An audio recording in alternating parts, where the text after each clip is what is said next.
Every shadow hides a story. Every creak is a whisper from the unknown. Welcome to Haunted Gully, where nightmares come alive. Brandon had driven for a rideshare company for nearly 5 years. The hours were flexible and the stories were endless. His favorite time to work was late at night, when the streets were quiet and the passengers were quirky enough to break the monotony. But this night was different.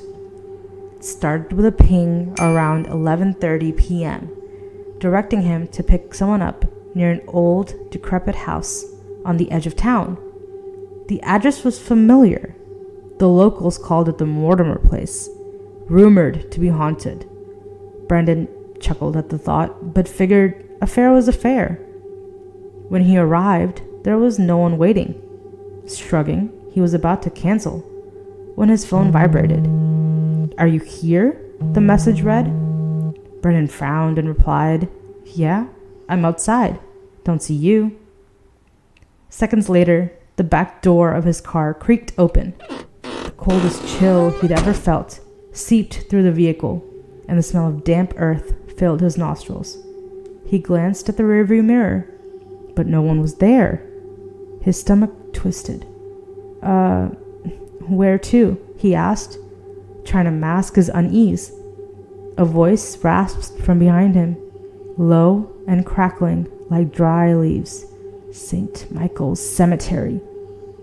Brandon's hands tightened on the steering wheel as he fought the urge to look back. It was a prank, he thought. Some tech genius had rigged the car. He laughed nervously. "Funny," he muttered, and started driving. The ride was unnervingly silent. Every so often, Brandon's curiosity got the better of him, and he darted a glance at the mirror. Still nothing. Yet the weight of a presence pressed on his shoulders. When they reached the cemetery, the door opened by itself, and the air lightened. Relieved, Brandon exhaled and checked his app. There was no payment. In fact, there was no record of the ride. His next ping came minutes later, from an address even deeper into the countryside. The same thing happened. No one visible in the rear view, but the suffocating sensation of being watched. This time, the voice sounded younger. A little girl's soft giggle, asking for a ride to an old church that had burned down years ago. Ride after ride, the pattern continued. Each destination seemed to lead to places tied to tragedy. Abandoned buildings, accident sites, desolate fields. By 3 a.m., Brandon was exhausted and terrified, his car reeking of mildew and decay. He tried to stop accepting rides, but his app kept pinging relentlessly. The cancel button was grayed out. His final passenger came as the first streaks of dawn cracked the horizon. The pickup was at a gas station, and to Brandon's relief, he saw a man standing outside. The man got in, tall and gaunt, with hollow eyes that seemed to drink in the light. "I don't think I can take you," Brandon stammered, his voice trembling. The man leaned forward, his breath icy against Brandon's neck. "You've been taking us all night. You think you can stop now?" Brandon's blood ran cold. He turned to confront the man, but no one was there. The car's engine sputtered and died. His phone screen flickered before it too shut off.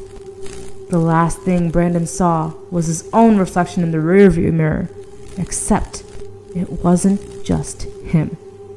Behind him, the seats were filled with shadowy figures, their hollow eyes staring straight through him. And then, everything went black.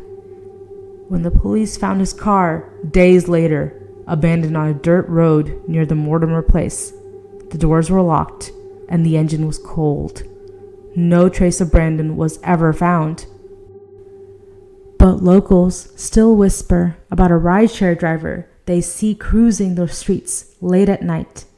Empty car, no driver, and a chill that makes your breath fog. The end. The story may have ended, but the darkness never rests. Subscribe and let the nightmares continue.